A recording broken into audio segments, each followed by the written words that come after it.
안녕하세요. 시사팩토리 100.3 청취자 여러분. 정치팩토리 SE 진행을 맡은 김유리입니다.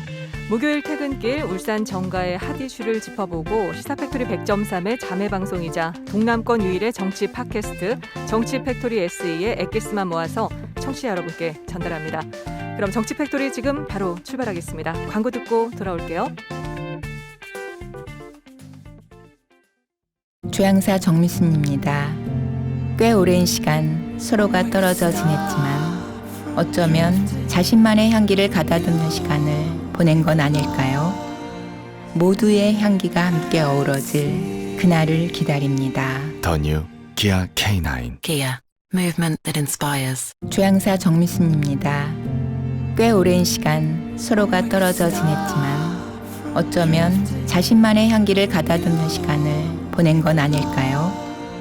모두의 향기가 함께 어우러질 그날을 기다립니다. The new Kia K9. Kia, movement that inspires. 준영이 알려주는 코카콜라 음료 득템 공식 베이엄 코크 스프라이트 조지아 시그럼 도레트 사는 코크플레이 할인받고 적립하고 구집받는 This is 코크플레이 코카콜라 음료 득템 공식 This is 코크플레이 뭔지 알지? 준영이 알려주는 코카콜라 음료 득템 공식 베이엄 코크 스프라이트 조지아 시그럼 도레트 사는 코크플레이 할인받고 적립하고 구집받는 This is 코크플레이 코카콜라 음료 득템 공식 This is 코크플레이 뭔지 알지? 정원아 오늘도 부탁해 정원아 특별한 맛으로 정원아 하루가 즐거워 정원이를 만나면 하루가 맛있어지니까 오늘을 더 맛있게 오늘을 더 맛있게 정정원.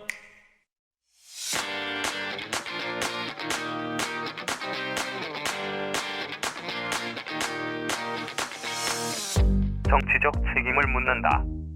시사 팩토리 100.3 목요일 코너. 정치 팩토리.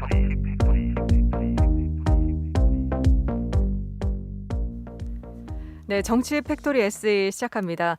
이항희 위원장님, 이동훈 변호사, 이태인 씨 오셨습니다. 어서 오세요. 반갑습니다. 안녕하세요. 반갑습니다. 네, 이항희 위원장님 벌써 9월의 마지막 날이에요. 2021년 달력이 이제 진짜 3장 남았더라고요. 맞아요. 하루하루는 정말 긴데 1년은 정말 빠르죠. 이제 문재인 정부의 마지막 국감이 곧 시작됩니다. 그런데 고발사주 의혹, 대장동 개발 의혹 등 각종 스캔들 때문에 어느새 연말 이러는 건 아닌지 벌써부터 걱정입니다.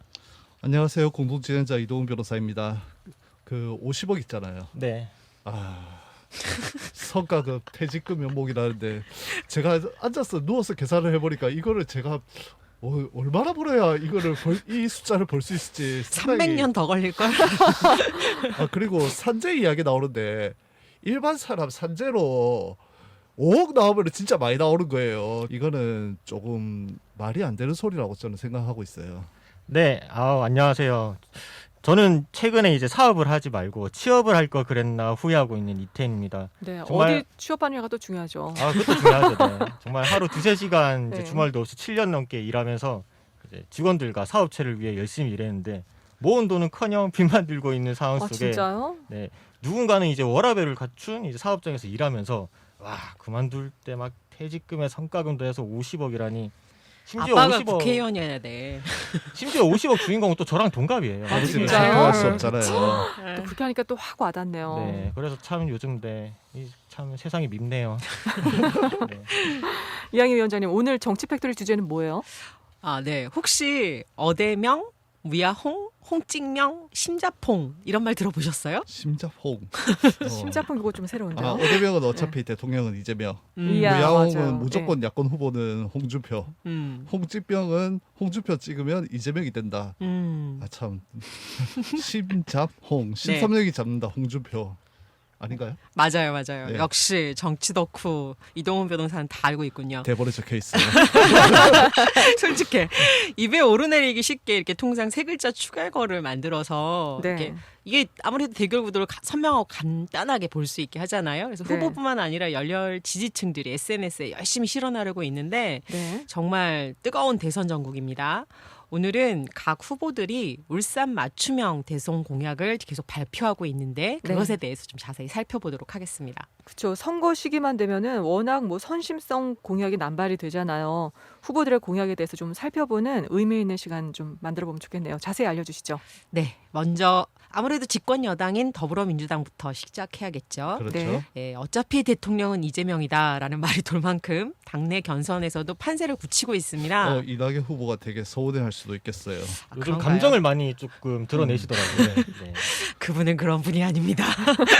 예, 가만히 산 득표로 결선 투표 없이 바로 대선 후보로 결정될지가 관전 포인트인데 이번 주말이면 윤곽이 드러나겠죠. 네네. 가장 강력한 당내 추격자인 이낙연 전 대표가 23일 울산에 왔었어요. 그때 이제 발표하셨을 때 울산의 생태화 산업이 어우러지는 미래형 수소경제 선도도시 글로벌 에너지업으로 육성하겠다라고 6대 전략을 발표하셨는데 첫 번째가 부유식 해상풍력, 그린 수소 생산 기반 수소 모빌리티 등 세계 최고의 수소 경제 선도 도시로 만들겠다. 그리고 자동차, 석유화학, 조선 등 기간 산업을 고도화해서 미래 첨단 산업으로 재도약시키겠다. 국가 산단을 혁신 스마트 산단으로 전환해서 울산 경제자유구역을 동부가 최대 미래 산업 거점으로 조성하는 세부 방안을 내놨고요. 인간 게놈, 이산화탄소 자원화, 원전 해체 산업 클러스터 육성 등 미래 첨단 산업을 활성화시키겠다. 그리고 울산 도시철도 2호선 조기 착공, 4개 노선 트램 건설, 울산 지역 맑은 물 확보 사업과 방구대 안각화 보전 종합 계획도 지원하겠다. 산재 전문 공공병원 차질 없는 개원과 울산 의료원 설립도 하겠다. 뭐 이런 얘기를 하셨어요. 그리고 네. 또 부울경 메가시티로 대한민국 제2의 경제도시로 만들겠다라고 밝혔는데요. 그간 뭐 울산, 부산, 경남 메가시티 구상에서 거론됐던 뭐 각 지자체에서 준비하고 있는 계획과 별반 차이가 없어 보이는데요. 아무래도 대선 후보들이다 보니까 그 큰 틀에서 이제 고민한다기보다는 네. 고민 좀 하고 그다음에 또 각 지역의 오랜 수건 사업들이잖아요. 이게 네. 이거를 담아내고 있는 것 같아요. 제가 봤을 때는. 아무래도 이제 부산, 울산, 경남 모두 다 민주당 자치단체장들이 하고 있는 일이고 그것들을 다 반영해서 대선 네. 전국에서 힘을 실어주겠다라고 얘기할 수밖에 없을 것 같아요. 두 분 지적 모두 타당하고요. 가장 강력한 이제 이재명 경기지사 역시 또 지난 24일 동남권 공약을 발표했습니다. 보면 지역 균형 발전은 이제 배려의 문제가 아니라 국가 생존의 문제로 부산, 울산, 경남의 부울경 메가시티로 국토 균형 발전의 시금석이 될 것이다. 그리고 행정, 경제, 생활, 문화가 유기적으로 함께 발전하고 800만 명인데 이걸 1천만 명의 인구가 늘어나는 부울경을 만들겠다. 200만 명이 늘어야 되는데. 네. 모르겠어요. 예. 유라시아 태평양을 잇는 경제 관문으로도 만들겠다 하면서 8가지 지역 공약을 밝혔습니다. 네. 첫 번째는 교통망 확충으로 부울경 메가시티 1시간대 생활권 실현, 두 번째는 부산 북항을 적게 개발해서 2030 부산 세계박람회에 유치하겠다. 엑스포죠. 네. 네. 그리고 부울경의 미래차 부품 산업 전환을 지원하고 수소경제 벨트를 만들겠다. 해상풍력을 부울경의 신성장 동력으로 육성하겠다. 부울경을 유라시아 물류 허브로 조성하겠다. 조선산업 세계 1위 대한민국의 자존심을 지켜가겠다. 경남을 항공우주산업의 클러스터로 육성하겠다. 이거는 처음 들어보네요. 공공의료 인프라를 확충하겠다. 그 외에도 부산국제영화제나 통영국제음악제 같은 문화적 토대를 더 발전시키고 가야 역사를 복원시켜서 부울경을 글로벌 문화허브로 만들겠다라고 밝혔습니다. 이낙연, 이재명 두 후보를 비교했을 때 그래도 이재명 후보가 조금 더 나은 것 같은데 그럼에도 불구하고 낫다기보다는 좀 더 나갔죠. 그렇죠. 그리고 좀 근데 저는 아쉬운 게 각 지역 맞춤형 이제 공약 발표가 아니라 동남권 메가시티로 하나로 엮어서 끝내버려서 아니 대선 후보도 이렇게 편하게 정책을 짜도 되나라는 생각이 들기도 하네요. 네. 맞아요. 그리고 같은 당의 후보들은 기조도 비슷해서 정책적으로 차별점이 좀 찾기 어려울 것 같아요. 이양희 위원장님, 국민의힘도 상황은 비슷한가요? 어때요? 국민의힘은 진도가 더 느립니다. 단독 선두인 윤석열 전 검찰총장을 홍준표 의원이 맹렬히 추격하는 모양새인데요. 양당 모두 현재 1위 후보들이 악재와 구설이 되게 많잖아요. 그렇죠. 여러 논란은 뒤로 하고 싶은 말은 많지만 오늘 네. 방송은 일단 정책에 포커스를 맞추고 얘기를 좀 해볼게요. 네. 더불어민주당이랑 국민의힘 대권 주자들이 부동산, 세금, 복지, 산업, 노동 등 각 분야에서 상반된 기조로 정책 대결을 펼치고 있습니다. 상반된 기조라고요? 네. 네. 울산의 주요 현안이나 관련한 공약 그리고 지역을 찾아서 제시한 발언들을 쭉 언론을 통해서 발표된 걸 좀 찾아보니까요. 우선 민주당 이재명 지사는 최근 울산 방문하자마자 네. 노동역서관부터 찾아서 네. 노동계 인사들이랑 간담회를 갖는 등 노동 현안에 집중하겠다는 의지, 좀 노동 친화적인 모습을 보였어요. 네. 그리고 자신의 대표 공약인 기본소득이랑 연결시켜서 동일노동, 동일임금을 보장하고 노동 환경을 충분한 사회 안전망으로 해고가 두렵지 않은 합리적인 노동 환경 만들겠다, 뭐 이렇게 강조했는데 네. 반면에 국민의힘 정책공약 발표에서 홍준표 의원은 대통령의 긴급명령이라도 발동해서 강성 귀족노조 폐악을 다 때려잡아야 된다. 어떻게든 노동 유연성 높이겠다.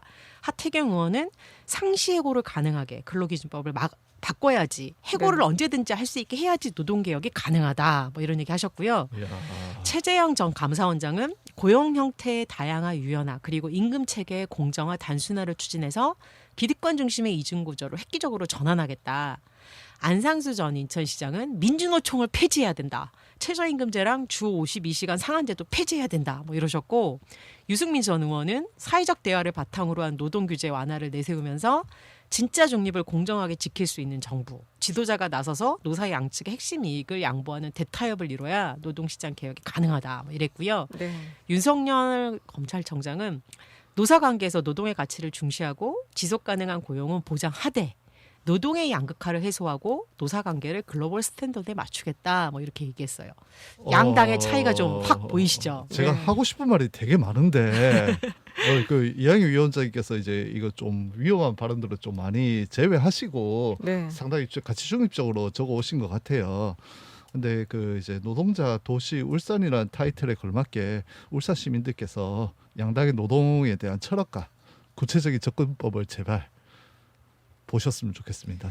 근데 이 차이는 네. 원전 문제로 가면 더 벌어집니다. 그럴 수밖에 네. 없겠네요. 네. 이재명 지사는 신규 원전은 금지하고 또 지금 현재 가동 중인 거 수명 연장하지 않는 거 문재인 정부의 정책 기조랑 동일하죠. 네. 그리고 이낙연 전 대표도 원전을 단계적으로 줄여나가자는 것이지 당장 하루아침에 문 닫겠다고 하는 거 아닌데 국민의힘 왜 저러냐 뭐 이러면서 문재인 그렇죠. 정부의 탈원전 기조를 이어가는 발언을 계속 하고 있는데 네. 반면에 국민의힘 주자들은 탈원전 정책에 강하게 반발하면서 원전 산업 육성의 목소리를 높이고 있습니다. 홍준표 의원이 대표적이죠. 세계 최고 기술 수준까지 올라간 우리나라 원전 산업이 전부 몰락하게 됐다. 대통령이 원전 산업 제자리로 본인이 대통령 되면 원전 산업 제자리로 돌려놓겠다라고 얘기하고 있고 파이로 프로세싱이 상용화되면 전국 각지에 안전한 소형 원자로 SMR을 다 건설해서 청정 에너지 시대를 열겠다라고 얘기했고요. 아니 그 파이로 프로세싱이라고 이거 영어를 써놨는데 네. 참 할 말은 참 많은데 제가 오늘 말을 못 하겠네요. 윤석열 전 총장이나 최재형 전 감사원장 같은 경우도 본인들이 직을 사퇴하고 정치에 뛰어든 계기가 이 탈원전 정책 마찰 때문이다. 이런 얘기도 했고요. 황교안 전 대표도 원전 산업은 울산의 장점이다. 원전을 전력화하는 것뿐만 아니라 산업화해야 된다. 탈원전 때문에 울산 경제가 어려워졌다. 막 이런 얘기도 하셨어요. 네? 아니 홍준표 후보가 이제 대통령이 되면은 소형 원자로를 이제 각 지역마다 설치를 해서 전기를 사용하는 시대가 오는 건지 그런 부울경에서 대규모 핵발전 안 해도 돼서 좀 반가운 소식인지 모르겠고 그것보다 지금 어쨌든 세종에 분원이 설치되잖아요. 네. 국회가. 예. 그러면은 차라리 여의도에 만들라고 여의도 지하에 만들어버리라고. 서울에 경기에 있는 그 전기는 그러니까 그 홍준표 의원의 파이로 프로세싱은 이거는 대한민국을 방사능 오염 지역으로 만들겠다라는 구상으로 보여서 네, 이거 좀 풀어주세요. 예. 일단 제가 여러 차례 이렇게 핵 문제와 관련해서 방송을 했었는데 네. 파이로 프로세싱 같은 경우는 아직 검증된 기술도 아니고요. 네. 그리고 소형 원자로도 아직 이게 기술 개발 완료됐거나 검증된 게 아니에요. 많은 핵 산업계 관계자들은 전 세계적으로 연구를 중단하고 있고 사실 이게 실험 가능성이 불투명하고 오히려 그렇군요. 이제 네. 규모만 줄일 뿐 비용은 비슷하거든요. 그러니까 이런 것들을 전국에 흩어놓는 게 더 위험하다는 저희가 아마 얘기를 이걸 많이 팟캐로 하죠. 했으면은 진짜 신랄하게 비판을 비판을 했을 텐데. 네, 이제 자. 시간 관계상 네. 이쯤 하고요. 네. 울산 시민들이 관심 많은 수소 산업으로 넘어가 보겠습니다. 수소 산업에 대해서도 이제 민주당 이낙연 전 대표나 국민의힘 홍준표 의원은 각각 울산을 찾은 자리에서 울산이 수소 시대를 이끌어 가야 된다라고 강조했는데요. 네. 유승민 전 의원 같은 경우는 아니다. 기존 주력 산업 경쟁력 강화가 우선이다. 이런 얘기를 하셨어요. 네. 이낙연 대표는 공약으로 문재인 정부의 한국판 유지를 계승하는 그린 성장에 48조를 투자해 일자리 66만 개를 만들고 요때 해상 풍력이나 신재생 에너지 플랫폼 기업 성장 지원을 꼭 해야 한다라고 했고, 홍 의원 역시 수소 산업 경제가 울산의 미래가 돼야 한다라는 얘기도 했고요. 황교안 대표도 전통적 산업을 신성장 산업으로 바꾸고 수소에너지 등 친환경 에너지 키워야 한다라고 했는데요. 네. 유독 유승민 전 의원만 수소 경제는 좀 먼 얘기다. 그보다는 주력 산업의 경쟁력을 살리는 게 중요하다. 뭐 이런 이야기를 계속하고 있습니다. 네. 그렇군요. 정말 차이가 좀 있네요. 근데 부울경 메가시티에 대한 의견차, 견해차도 좀 궁금한데요. 네, 여권 주자들은 당연히 메가시티 광역연합을 국가균형발전 첫 번째 과제로 꼽고 있습니다. 네. 해당 같은 당의 지자체 당들이 하고 있는 일 힘실어 주는 거죠. 네. 그래서 이낙연 대표 같은 경우는 국가균형발전 1번이 메가시티다. 수도권 견제를 위해서 초광역권, 권역별 발전 전략이 필요한데 부울경 메가시티가 수도권과 견줄 수 있는 경제권이고 광역 교통망 조성을 하고 예산 반영하고 하면 되는 거다라고 얘기했고, 이재명 지사도 24일 동남권 공약 발표 때 가장 힘주어서 이 부분을 주장했습니다. 국민의힘 유승민 최재형 경선 주자들도 여기에는 좀 동의하는 반대예요. 네. 그리고 원희룡 전 제주지사가 26일 날 울산을 방문했어요. 네네. 이때 이제 원희룡 전 제주지사도 강한 지방들이 모여 강한 국가가 완성된다. 국토 균형 발전 계획을 발표하는데 국토를 수도권, 충청권, 호남권, 대경권, 동남권 5개로 나누고, 이때 이제 이 동남권은 수소에너지나 미래항공, 스마트 해양산업 중심지로 이 동남권을 발전시켜야 한다라고 얘기했고, 근데 이제 홍준표 의원은 부울경 메가시티는 단순한 도시연합에 불과하고 이거 말장난이다. 실제로 메가시티로 부산, 울산, 경남 묶으면 네. 수장 한 명 뽑아야 되는데 부산시장, 울산시장, 경남도지사 니네 가위바위보 할 수 있냐 뭐 이러시기도 하고, 공공기관 구조조정과 공무원 수 줄이기를 할 수 있겠냐. 기초광역 국가 이 3단계 구조를 아예 지자체 국가 2단계로 줄이고 지자체는 기초광역 하나로 구분 없이, 그러니까 기초위원들 다 없애겠다는 거고 기초지자체 없애겠다는 거죠. 그래서 전국에 40개만 두겠다라고 얘기하고 있어요. 그래서 아무리 지역 균형 발전이나 공공기관 이전 해본들 산업 유치 안 되면 지역 발전 없다. 가덕 신공항에서 세계 전역을 직항으로 갈 수 있게 만들어야 한다라고 강조하면서 부울경 메가시티에 대해서는 말장난이라고 낙인을 찍어주셨습니다. 네, 정리 감사합니다. 일단 그 두 당의 차이는 확인이 된 것 같고, 그 정의당도 당내 경선 중이죠. 네네. 그 10월 1일부터 6일 수요일까지 투표하고, 만약에 심상정 후보가 가만히 투표하면은 결선 투표, 그러니까 10월 7일부터 12일까지 있는 결선 투표 없이 바로 대선 후보로 확정되는 건가요? 맞습니다. 그런데 내부 여론을 제가 청취해 보니까요. 네. 2위 싸움 중인 이정미 전 대표랑 김윤기 전 부대표의 상승세가 만만치 않아서 끝날 때까지 끝난 게 아니다. 끝까지 지켜봐야 한다. 이런 그렇군요. 분위기가 있대요. 네. 다들 아시다시피 4선 국회의원이자 19대 대통령 선거의 후보였던 심상정 의원 같은 경우는 네. 진보 정치인 중에 가장 유명하시잖아요. 네. 그리고 이번에 대선 출마 선언도 일찌감치 하시고 이제 제일 먼저 지금 치트키로 내걸고 있는 게 신노동법을 만들겠다. 주 4일제, 최소 노동시간 보장제 이런 거 네. 해야 된다. 그리고 플랫폼 독점 방지 이런 것도 해야 한다라고 주장하셨고요. 2등 경쟁 중인 이정미 전 대표는 슬로건에서도 이게 드러나요. 제껴라, 믿는다, 이정미. 그러니까 당내에서 심상정 제끼고 본선에서는 이재명, 뭐 윤석열이 될지 홍준표가 될지 누가 될지는 모르겠지만 다 제끼겠다. 뭐 이런 네. 얘기 하고 계시는데, 최근에 기자회견 보니까 대한민국 최초의 페미니스트 대통령이 되겠다라고 얘기하셔서 네. 남녀 동수 국회 또 만들겠다 이런 얘기도 하시고, 정부도 그렇게 구성하겠다라는 얘기를 하고 있어요. 그리고 또 다른 2위 후보인 김윤기 전 부대표는 평등 생태 사회로 체제 전환을 슬로건으로 내걸고요. 기획재정부를 폐지하겠대요. 그러니까 정말 지역에 꼭 필요한 사업들을 기재부가 계속 맡고 있잖아요. 그래서 정의로운 전환 기획위원회라고 설치해서 대한민국을 좀 재구성하는 게 필요하고 주 30시간으로 노동시간 단축하겠다 이런 얘기도 하셨고요. 네. 마지막으로 이제 정의당 대표 선수 교체 체인지라는 슬로건을 내건 황순식 경기도당 위원장님은 헌법 이제 영토 조항 삭제랑 한반도 이국가 평화 체제 협력 만들고 기후위기 극복을 위해서 열심히 노력하겠다. 공약 중에 그런 게 있어요. 의료비 부담을 줄이는 반려동물 공공보건소를 만들겠다.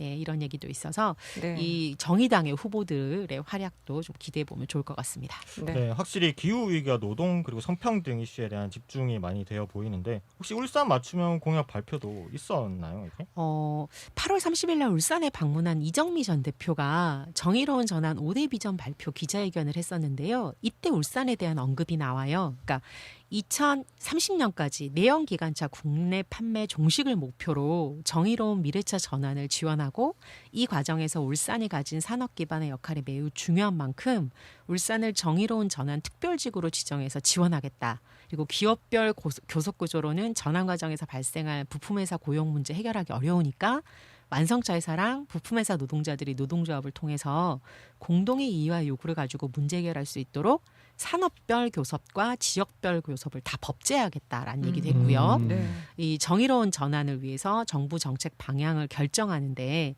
이때 이 정의로운 전환위원회에 노동자 시민이 직접 참여해서 노사민정 교섭을 활성화하겠다라는 얘기를 했는데 이것 좀 유념해서 봐야 될 것 같습니다. 이정미 전 대표가 대한민국 최초의 페미니스트 대통령이 되겠다. 남녀동수 내각도 실현하겠다고 선언을 했는데 일단 당내 경선 통과가 관건이네요. 그렇죠.